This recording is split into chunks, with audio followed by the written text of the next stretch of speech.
So question number 6.14, the closing inventory of X amounted to 116,400 excluding the following two inventory lines. Okay, which of the following total figures should appear in the statement of financial position of X for the inventory? Okay ऊपर वाले question में ना आपको including दिया था, यहाँ पे excluding है, ठीक है। ये चीज़ थोड़ा ये वर्ड का ध्यान रखना क्वेश्चन करते वक्त।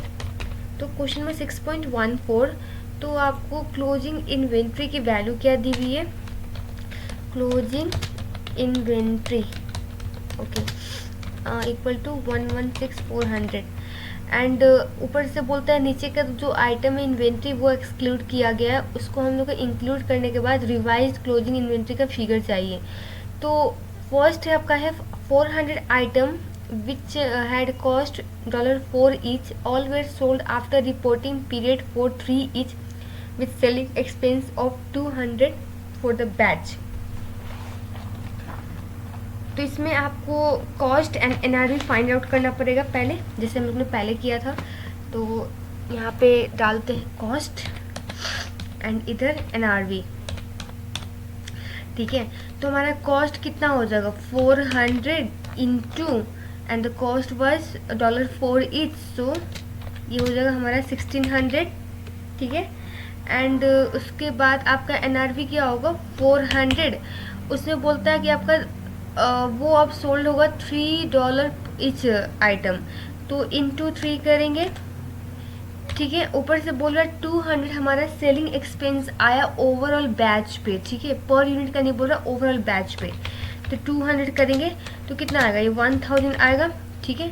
तो ये हमारा हो जाएगा आपका, इस दोनों में से लोअर कौन सा है, कॉस्ट एंड एनआरवी में से लोअर हमारा एनआरवी है।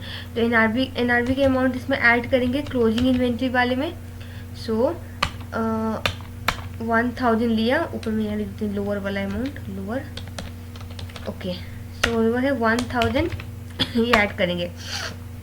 सेकेंड बोलता है 200 different item which had cost $30 each, this item were found to be defective at the end of the reporting period, rectification work after statement of financial position amount to 1200, after which they were sold for 35 each and selling expense totaling 300।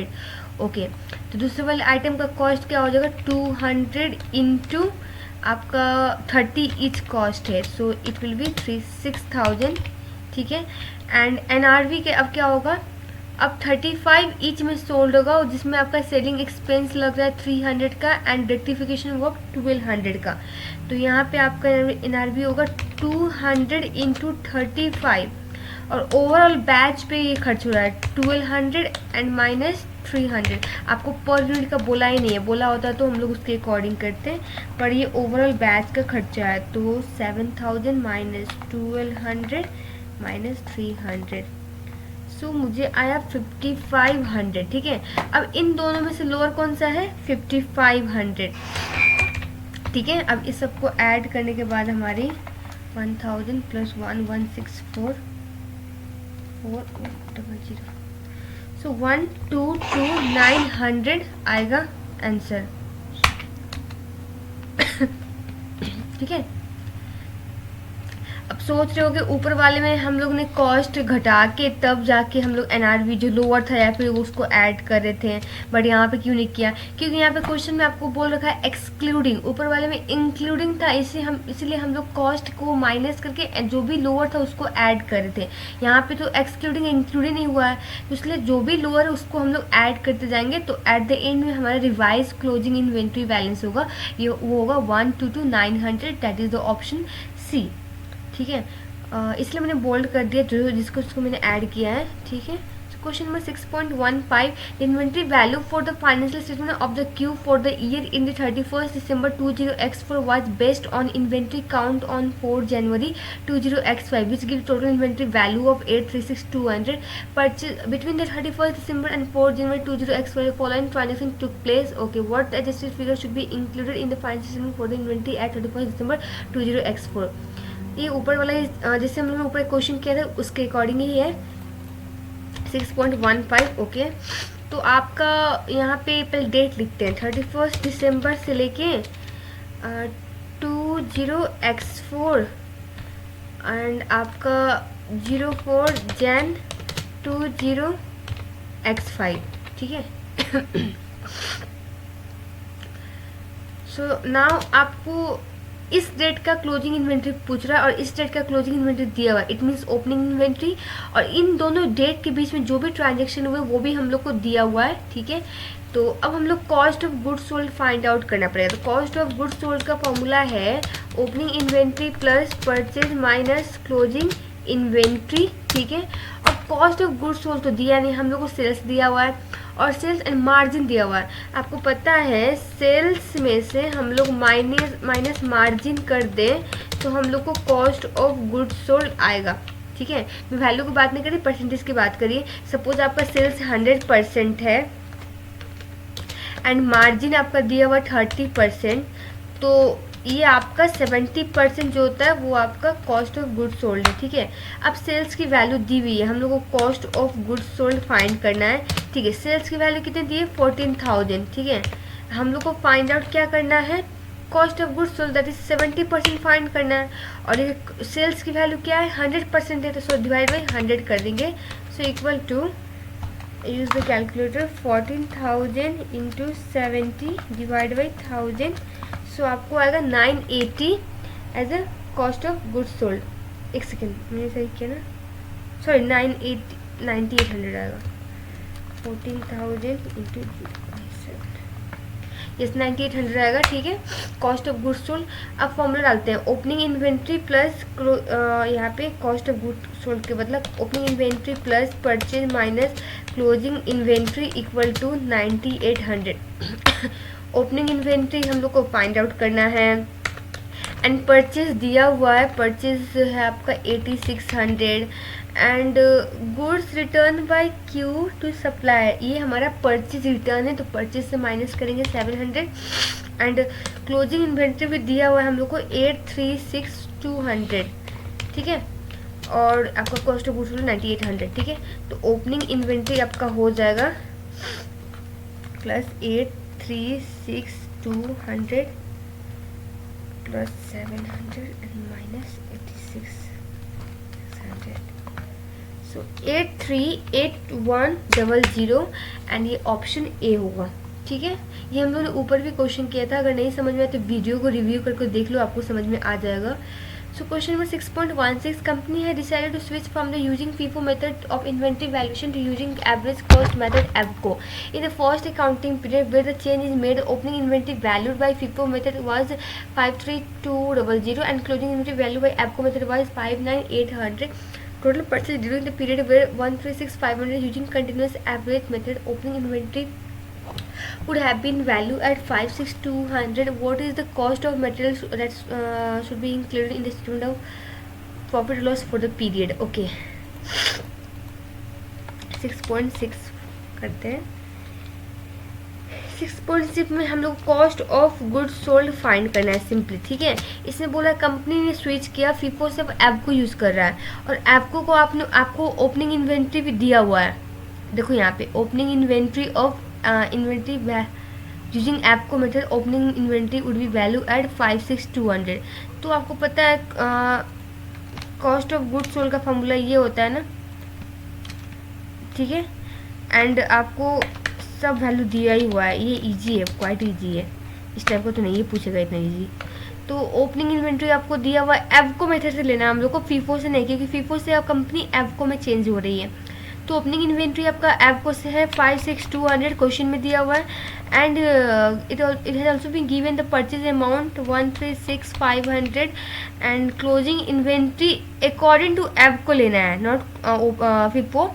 तो closing inventory valued by AVCO method was 59800, तो 59800, ठीक है। तो आपको कितना आ रहा है 56200 plus 136,500 minus 59800, सो आ जाएगा 132,900 आपका आंसर, और वो ऑप्शन बी है।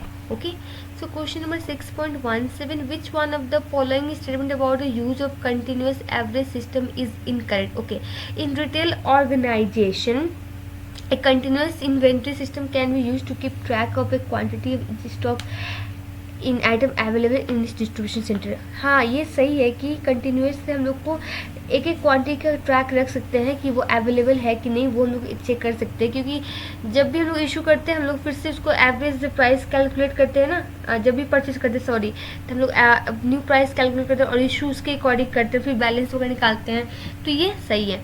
You under continuous inventory, the cost of each receipt of inventory and the cost of each issue from the inventory is recorded individually. Exactly, हम लोग इशू अलग ही रिकॉर्ड करते हैं एंड जो भी रिसिप्ट होते हैं उसको भी अलग ही रिकॉर्ड करते हैं, दोनों का प्राइस अलग अलग ही होता है, ठीक है। हम लोग कैलकुलेट करते हैं, इस टाइम परचेज करते हैं हम, इस टाइम लोग प्राइस कैलकुलेट करते हैं, ठीक है। A continuous inventory system remove the need for periodic physical inventory count. ये गलत है क्योंकि हम ये इसके सिस्टम की वजह से हम लोग पीरियडिक काउंट भी करते हैं, ऐसा नहीं कि उसको वो रिमूव हो जाता है, वो भी हम लोग करते हैं वेरीफाई करने के लिए, तो ये गलत है। सो ऑप्शन सी हमारा आंसर होगा, ठीक है। So 6.18 information below relate to inventory item Z. Okay, under एप्को what is the value of inventory held for the item Z at the end of the March. Okay, 6.8 तो एप्को में क्या होता है, 3 होता है हमारा, एक इन एंड एक होता है, एक सेकेंड, हाँ, in out, okay, in out and आपका बैलेंस, ठीक है। तो इन में आपका ओपनिंग पहले डालेंगे, ओपनिंग कितना दिया हुआ है आपका 50 यूनिट इंटू 40 पर इच यूनिट, सो कितना हो जाएगा 520 2000, ठीक है। एंड आपका फिर परचेज किया है, ठीक है, तो बैलेंस में भी यही अमाउंट होगा क्योंकि अभी हम लोग आउट मतलब इशू अभी किया नहीं है, तो बैलेंस में भी वही अमाउंट रहेगा। सो नाउ आपने अगेन परचेज कर रहे हो, ठीक है, परचेज यहाँ पे डेट लिख लो 1 मार्च, ठीक है। अब परचेज कर रहे हो 17 मार्च को अगेन 50 यूनिट परचेज किया and at the cost of 50, तो आपको आ जाएगा 2500, ठीक है। अब आउट अगेन नहीं हुआ है, तो अब हमारे पास हो गया 100 यूनिट और टोटल कॉस्ट इन दोनों को ऐड करने के बाद 4500, ठीक है। तो 100 यूनिट हुआ इनटू, अब देखो यहाँ पे आपको एक चीज़ ट्रिकी पार्ट क्या है, अब देखो 2000 पहले था एंड 2500 पहले था, तो दोनों को ऐड करेंगे तो 4500 और डिवाइड बाई 100 यूनिट जो अब हो गई है, तो इज इक्वल टू कितना हो जाएगा 4.5, 4500 डिवाइड बाई 100, सॉरी 45 आएगा, तो ये कॉस्ट पर यूनिट 45 हो जाएगा, ठीक है। ये मैंने ऐसे दिखाने के लिए वहाँ पे लिखा, तो 45 आया इक्वल टू अब हो जाएगा 4500, क्योंकि इन ये 2000 और ये 2500 ऐड करो तो 4500 आएगा, और 50 यूनिट पहले से था, 50 यूनिट अभी परचेज किया तो 100 यूनिट हो गया, तो इसको टोटल कॉस्ट को टोटल यूनिट से डिवाइड कर दोगे तो आपका पर यूनिट कॉस्ट निकले, तो ये 45 हो गया। अब जो सोल्ड कर रहे हो ना 60 यूनिट, अब इसी पे सोल्ड करोगे 45 पे इंटू 45 इक्वल टू 2700। अब बैलेंस कितना बच गया, क्योंकि अब 60 यूनिट तो बिक गया, अब हमारे पास बचा 40 unit, 40 into 45 equal to 40 into 45 1800, ठीक है। तो आपका ऑप्शन बी होगा वैल्यूएशन के अकॉर्डिंग, यही हमारा क्लोजिंग इन्वेंट्री वैल्यूएशन है। ये वैल्यूएशन पूछेगा तो ये हो जाएगा, क्वांटिटी पूछेगा तो 40 बचा हमारे पास, ठीक है। Okay, so question number 6.19, a firm has a following transaction with its products are the firm use periodic weighted average cost to values inventory. What is the inventory value at the end of the year? Give your answer to 2 decimal place. Okay, ये तो easy है भी। 6.19, okay,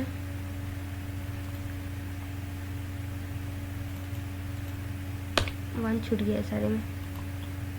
okay, तो periodic average method में हम लोग क्या करते हैं, पहले हमारे पास ओपनिंग इन्वेंट्री नहीं ले, फिर बाई किया 10 इंटू 300 पर यूनिट, ठीक है, तो इंटू 300 किया इक्वल टू आ जाएगा 310,000। ओके, फिर इसके बाद हमने परचेज किया 12, ठीक है, 12 इंटू 250 इक्वल टू 250 इंटू 12 3000 आ गया। ठीक है, फिर उसके बाद में आपका है अगेन सेल है 8, फिर बाई 6 बाई किया 6 इंटू कितना पे बाई किया 200 पे इक्वल टू 1200। ठीक है, ओके। अब टोटल ये हमारा यूनिट हो गया, ये पर यूनिट कॉस्ट हो गया, ये हमारा टोटल इसका वैल्यू मल्टीप्लाई करने के बाद। तो टोटल यूनिट कितना हो जाएगा ऐड करने के बाद 28। ठीक है, और इधर ऐड करो 7200 आ जाएगा 7200। अब 7200 को आप डिवाइड कर दो 28 से, तो कितना हो गया पर यूनिट कॉस्ट आपका, ये आ जाएगा, यहाँ पे लिख देती हूँ। ठीक है, रफली तो टोटल यूनिट हो जाएगा हमारा 28। ठीक है, एंड टोटल कॉस्ट हमारा हो जाएगा 7200। सो पर यूनिट कॉस्ट निकल जाएगा यहाँ से equal to 7200 divide by 28 equal to 257.14। ठीक है, अब देखो रिमेनिंग यूनिट कितना है हमारे पास, रिमेनिंग यूनिट इक्वल टू, अब 28 था, सोल्ड कितना हुआ है, एक 8 हुआ है, एक 12, इट मीन्स 20 सोल्ड हो गया है। सो -20 कर दो यहाँ से, -20 इक्वल टू 8। अब इसका क्लोजिंग इन्वेंट्री वैल्यूएशन करते हैं, क्लोजिंग इन्वेंट्री ओके। तो आपका हो जाएगा 8 इंटू 257.14 इक्वल टू 2057.14 आएगा आंसर। ठीक है, ये हो गया।